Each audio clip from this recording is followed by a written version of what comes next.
It's Friday night. I'm bored. I've seen a few good movies lately. Isn't that how the best content on YouTube is created? So I went to see Us today, and this will have spoilers. I don't know how anyone can say that they can give you a review of this movie without some spoilers. Um, because if you talk about non-spoilers, you're basically just going to reiterate the trailer and the synopsis. So I will say that is one of the best things about this movie is the trailer was primarily first act material. So this is Jordan Peele's second directorial endeavor. His first obviously being Get Out. And he was kind of disappointed that people debated whether or not Get Out was a horror movie. So he wanted to make sure this was a horror movie. And it is. Now, it's not blood and gore and guts. There's a high body count. Not a whole lot of on-screen kills.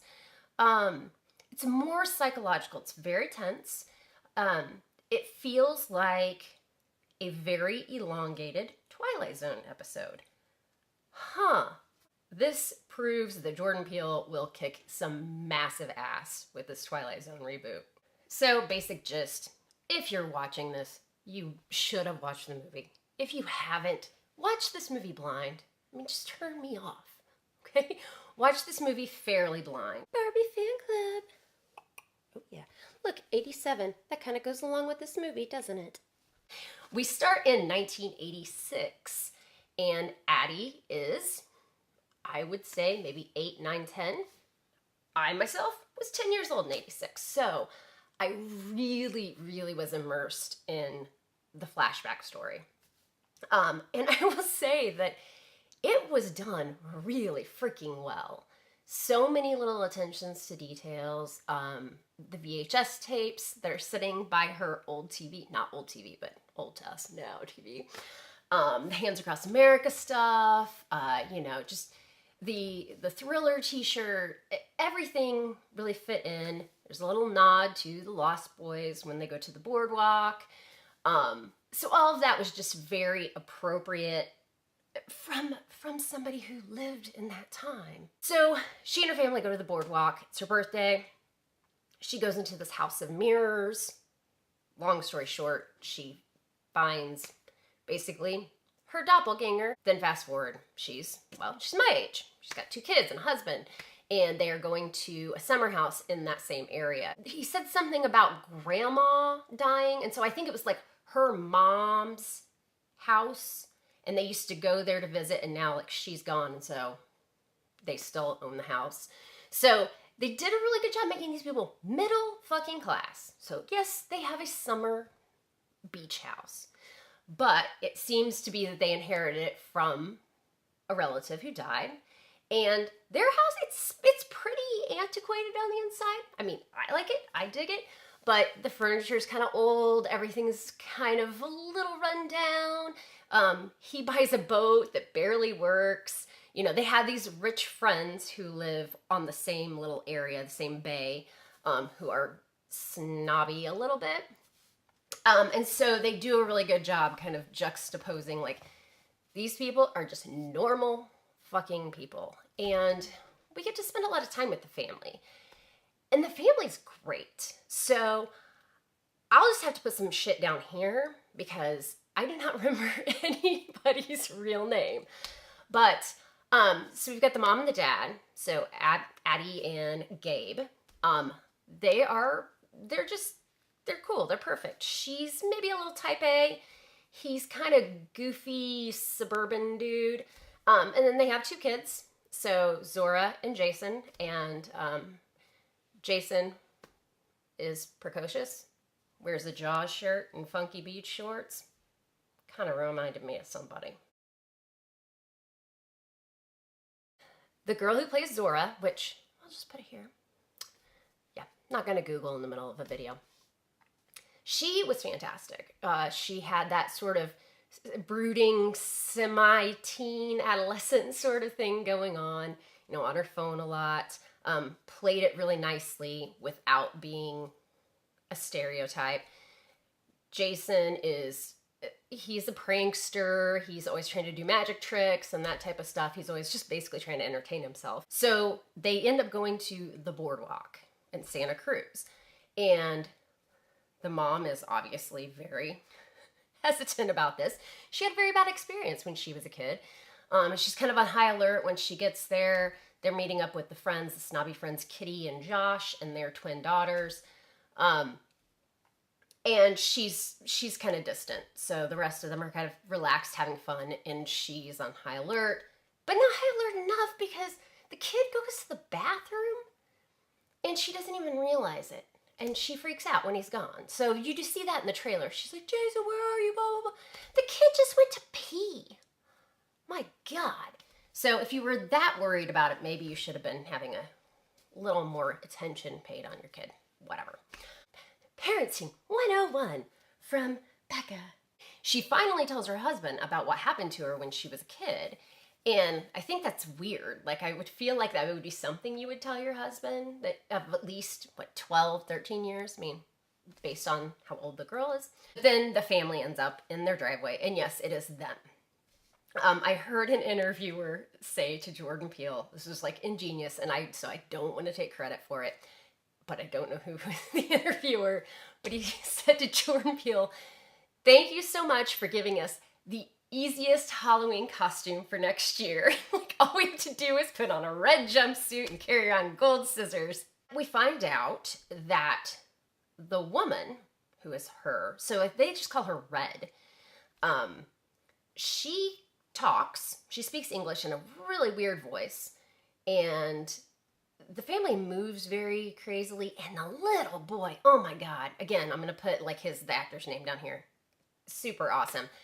He plays the Gimp kid, Pluto, like crazy good. Like, he is creepy as shit the way he moves around. Basically, each one of them is paired off with their doppelganger. They call them the tethered, or she's also calls herself the shadow as she's telling the story of how she came to be. So they get paired off, and they all kind of have to deal with here's one theme, kind of themselves. Okay, so this is where the movie can be interpreted a million different ways, and it can be interpreted a bunch of different ways depending upon the day, your mood. Like, you won't have one interpretation of this. And this is totally on purpose. If you don't think that Jordan Peele is a calculated filmmaker, then you're really missing the point. Like, everything is done on purpose. There's no stone left unturned, even with a hide key. That's pertinent to the movie. The daughter is with her doppelganger, and her thing is that she's been in track for a long time. Now she doesn't want to be in track. So her thing is she has to run and try to beat this girl.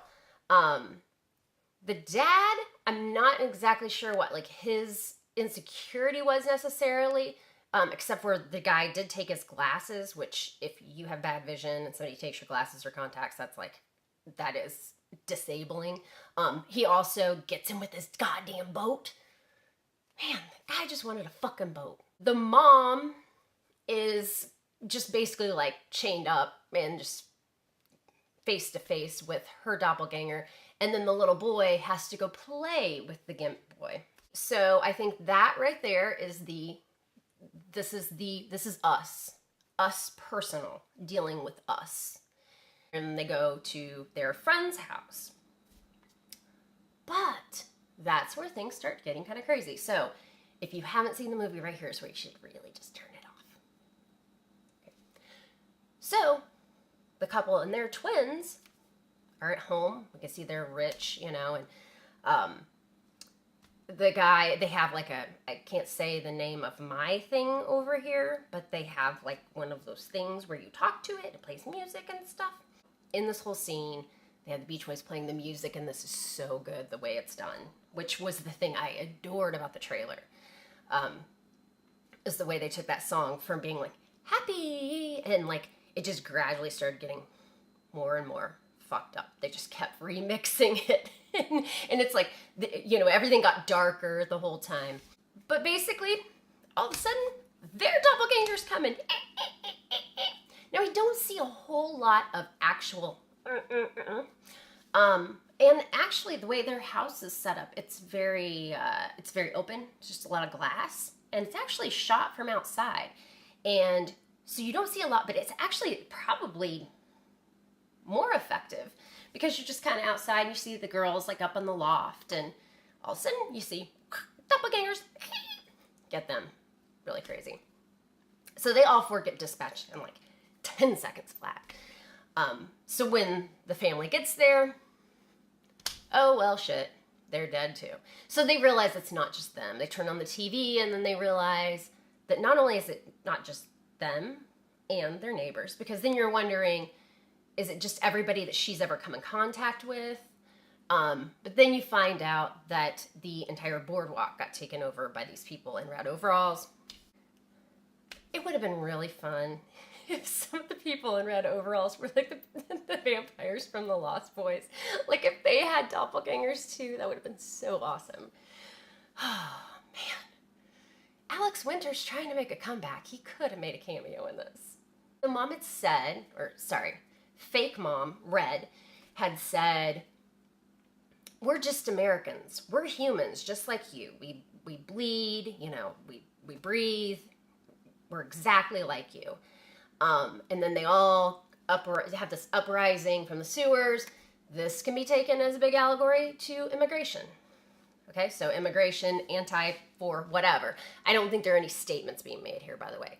I think it's just trying to point out all the different things that we do and the monsters that we have created and the monsters we've become, and just kind of shining the spotlight on that. So I don't think it's a coincidence that us, U.S., is also our country. The family has to finish dealing with their own, and, well, they're friends. They get to drive the Range Rover, though. So they added a little bit more of the humor from the beginning into the little segment after they find out that the friends are dead, with the whole, like, well, we get to drive the car, right? That I felt was a little misplaced because they're sitting there in their living room, and those people who are presumably their friends from childhood are fucking dead on the floor in front of them. And they put in the humor about the car. I thought that was a little misplaced. Whatever. I still giggled. This is the point of the movie where if you just were watching this as a straight movie, you just were like, check my brain at the door, this is where shit gets real for you. So this is where you find out what the fuck happened. Long story made short, she has to go back into that hall of mirrors, right? And confront her doppelganger. But that's when we find out some things. So, the daughter earlier in the movie had said something about, did you know the government puts fluoride in the water and that controls our minds? And everybody's just like, oh, whatever. She's like, oh, that's right. Nobody cares about the end of the world. So there's the first thing, is that this is kind of a tale of the apocalypse. So basically, we're all coming back to get ourselves. There's a guy throughout the movie, actually a couple different guys who have like Jeremiah 11:11 things, and I am not a biblical person. I am not a biblical person. See, I can't even say that word. Tony Crespo looked it up though, and it's basically like God being like, I'll fucking enact some major ass wrath on you evil motherfuckers kind of thing. So it's just basically the start of the apocalypse. There are also a lot of different references to 11:11. There's like a guy who has it like scarred on his face. She looks at the clock at one point and it says 11:11. And I thought it was kind of weird too, because 11:11, I always thought of, when you look at the clock, if it says 11:11, you make a wish and it comes true. So I was kind of surprised they didn't throw that in there too. A little more superstition, lore, whatever. We find out that these people are put there by the government. So there are all kinds of tunnels underground We just have to, this is where if you've been watching this movie as a thinking person, you do have to check your brain at the door and just say, okay, fuck it, I'm in. There are tunnels everywhere across the country. And these people were put there by the government. They are shadows of the people upstairs. I'm going to call them upstairs. And they supposedly control what the people upstairs are doing. But really all they're doing is just, they're like miming what we're doing. So the people on the roller coaster, their little minds downstairs are just like, woo, woo, they're standing in a hallway. So I didn't quite understand that because it almost seemed more the other way around, like whatever the people upstairs were doing, they were controlling the minions downstairs. They eat bunnies, they eat raw rabbits. So that makes sense. That's a very sustainable food source. So that I understood. We find out she's really the girl. So when the girl was in the Hall of Mirrors, the doppelganger pulled her in and she like kind of choked her, and then she went out and took her identity. So the girl inside of the facility, for lack of a better word, is really like the homegrown, full-blooded American chick. She was 10-ish, and the girl did choke her to the point she talks really weird. So obviously it did something to her. I don't know if it did anything to her mind or not. I mean, or if she just got stuck in freeze framed in 86. So Hands Across America was a big thing. She had on a Hands Across America shirt, and she needs to make a statement, and that's the only statement she can go to, is basically to recreate Hands Across America. Hey, you know what? They failed at that. She seemingly succeeded.